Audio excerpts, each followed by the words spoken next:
Kelly, and I'm glad you're joining us here today. I'm having some conversations about friendship with some friends of mine, and today I've got some really good friends with me. Why don't you guys introduce yourselves? Hello, my name is Jimmy Needham. I am this one's husband. I am a singer-songwriter and a pastor down in Dallas, and super excited to be here.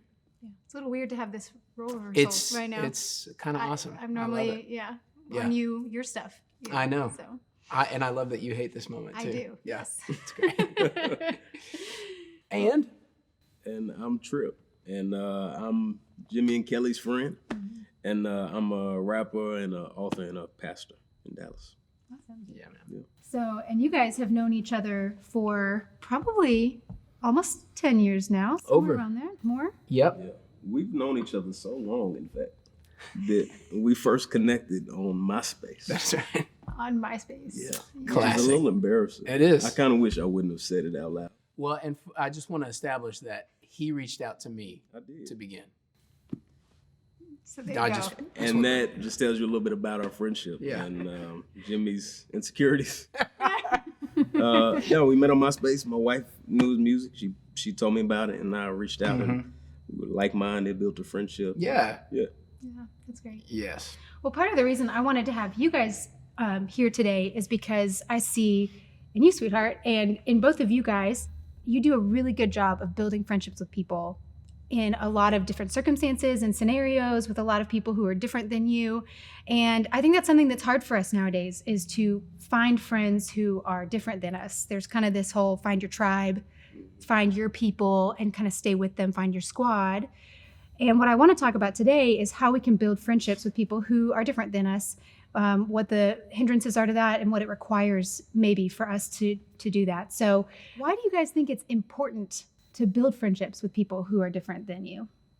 Well, I would say that I think we're a good pair to have this conversation because we're opposite in many ways. And I don't think I have to say that, because I think the people who are watching right now can tell that there are some stark differences between you and I. Charming. You know, good eyesight, Harry Potter glasses, It's fashion forward. Yeah. But I think that's part of what makes our friendship cool is that we have so many things that are different than each other, but a lot of things that are alike too. And I think we probably have a weird kind of idea that friendships are built on having all things in common.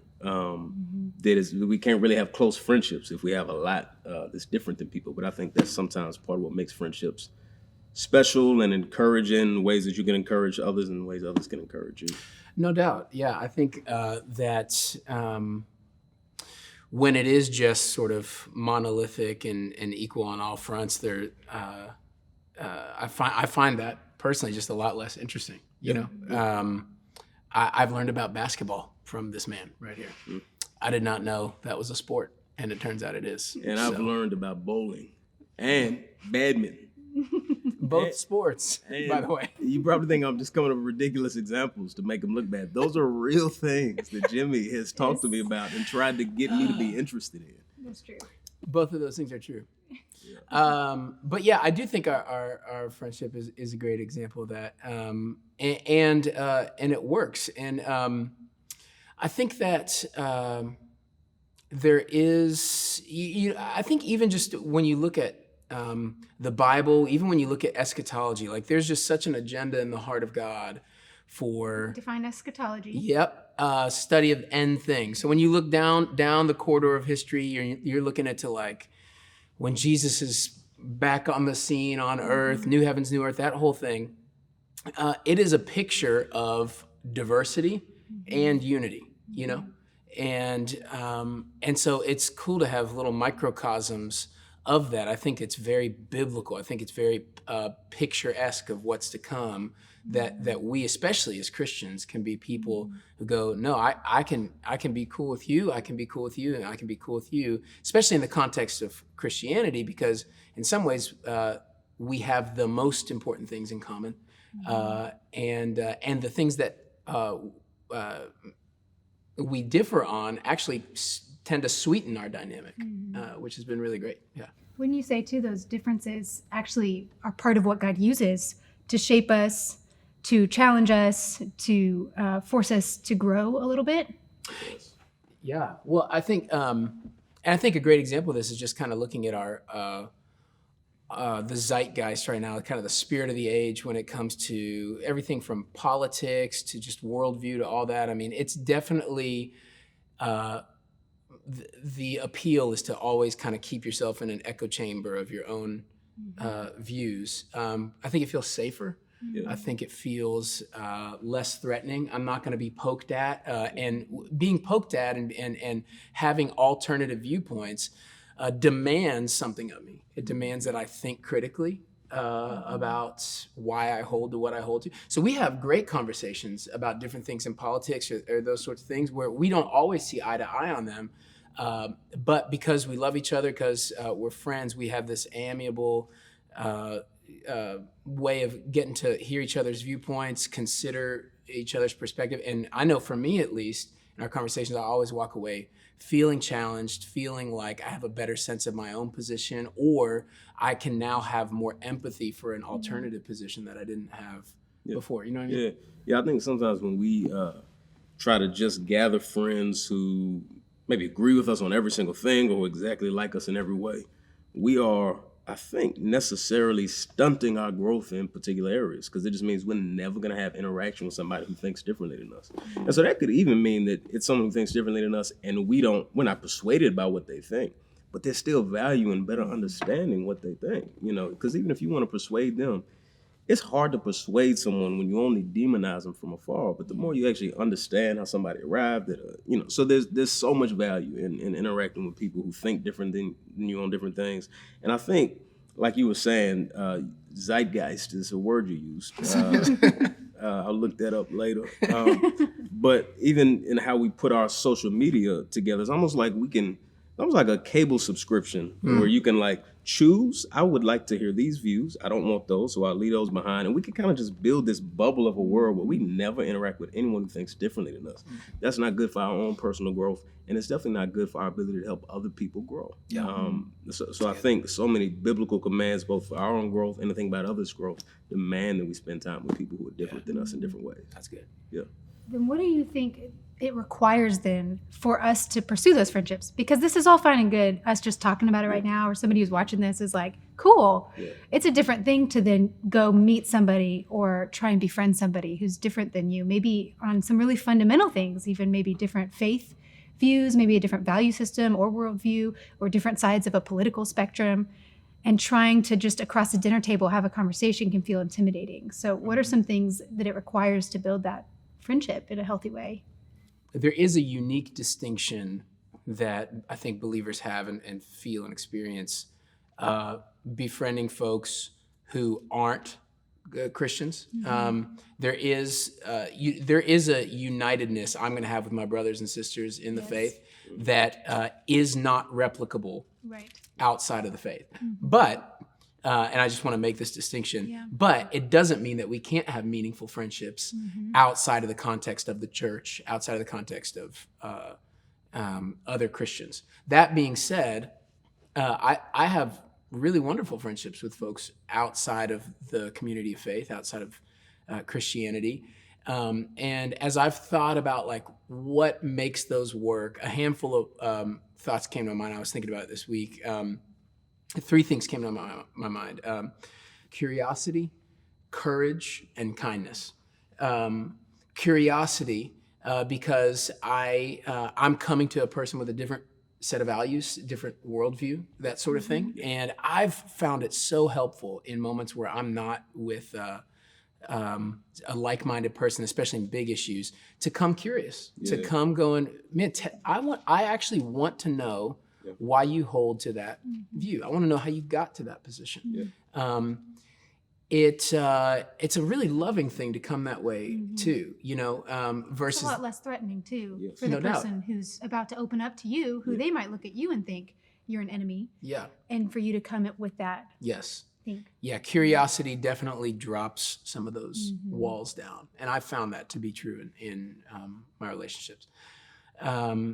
Courage, because, the truth is there's going to be times, especially in those contexts where man, the view that you hold, I actually think is maybe unhealthy or even dangerous. Like, good friendships require, if what I'm saying I believe about the world, about reality, about Jesus is true, then there's going to be moments in any friendship where if I want to be a good friend, if I want this to actually be meaningful, I have to have the courage to say the hard thing. Yeah. You know what I mean? Yeah. I have to step into a moment that's like, this is probably not going to just stroke your ego or make you feel better about you in this moment. But I need to say this because my first sympathies are always with the truth. They're always going to be with Jesus. Yeah. But that's why this last component's so important, kindness, that there's a way to be a courageous truth teller that is belittling, and that's the thing that terminates a lot of friendships. But to come at it with a compassionate, kind-hearted approach, an approach that says, in this friendship, I'm actually for your good. Yeah. And that's really what friendship is. I am uniting with you over similarities and things like that, but I'm also saying I'm working for your good. Yeah. And that's what I mean to capture when I say kindness or compassion, that sort of thing. Yeah. Would you add anything to that? No, that was all the information. That was a lot. Yeah, we're done here. No, that was really good though. What were the three? It was compassion, curiosity, and courage. Yeah. Yeah.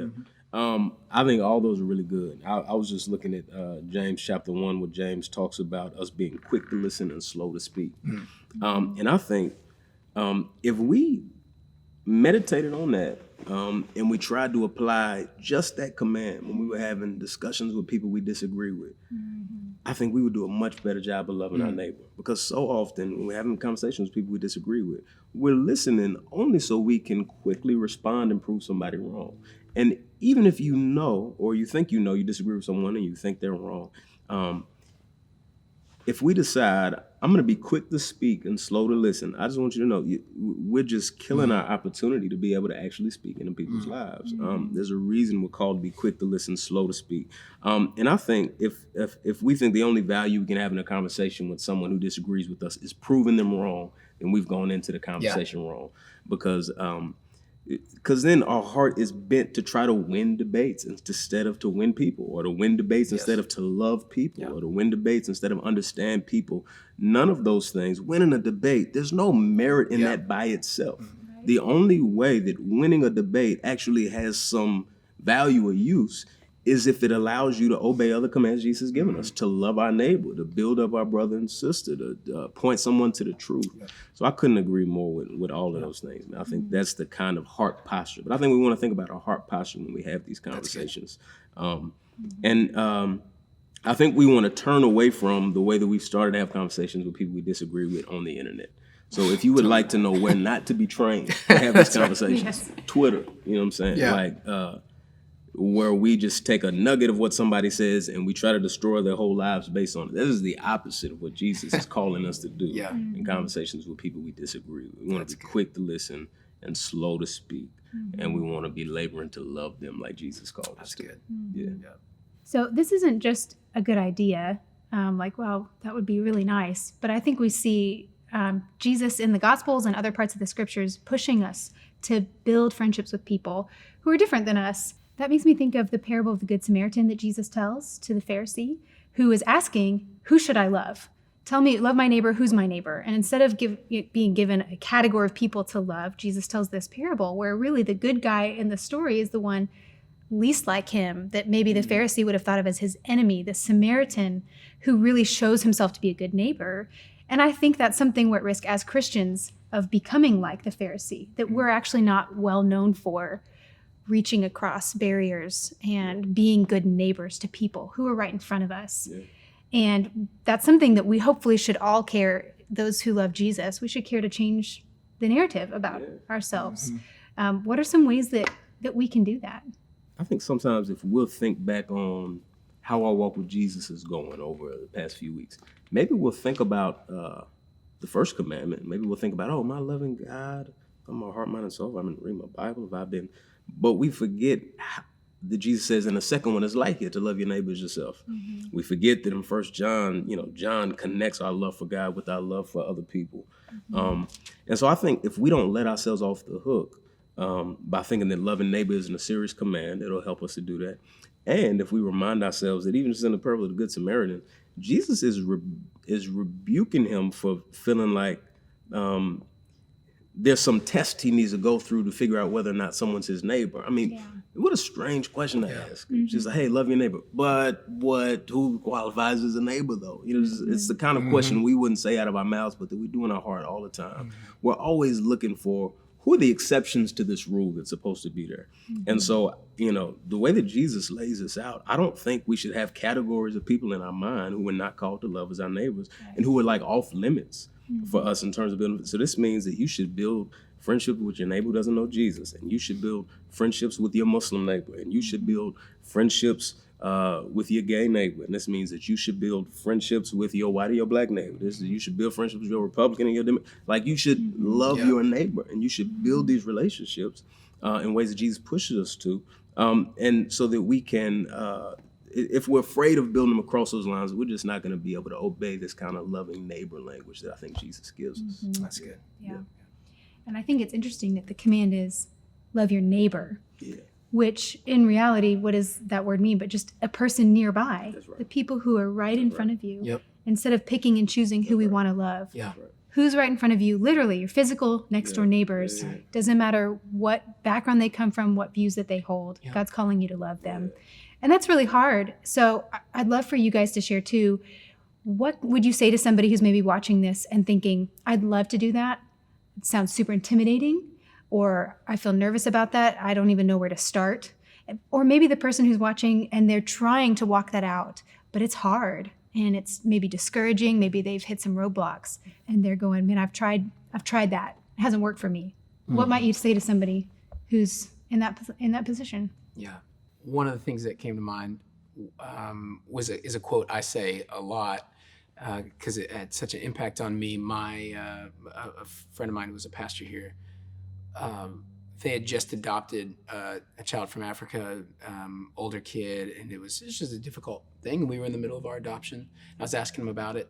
This was before we brought our son home, and just trying to get in a sense of how hard is it? And are we going to be able, to do this? And I remember he said, man, if it doesn't feel a little bit like dying, it's probably not the gospel. And so I say that to say, if you're a Christian and you're asking these questions, I think one of the encouragements actually for you should be hard things are not bad things. Hard things are normal things in the Christian experience. And we see over and over and over in Scripture that hard things tend to bring about the best things in us.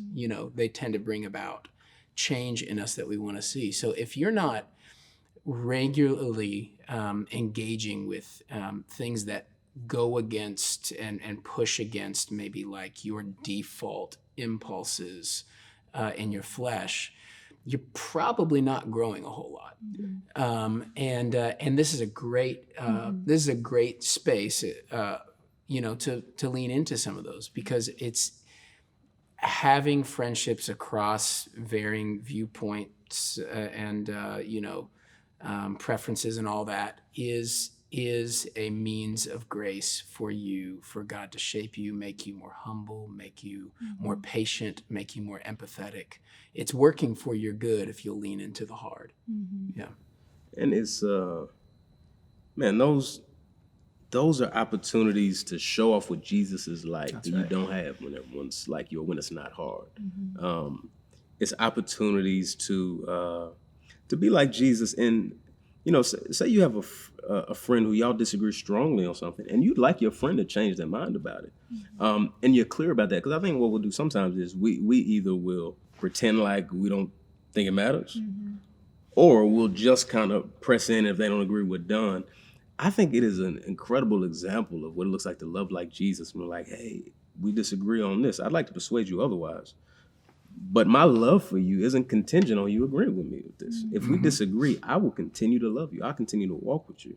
If it's because of some sin issue, I'm not going to enable your sin. but my love for you isn't dependent on how well you perform or whether or not we agree or whatever. And I think that's a powerful opportunity for us to show people what Jesus is like. And I think we want to take advantage of those opportunities. And like you're saying, it is an opportunity for us to grow as well. Yeah.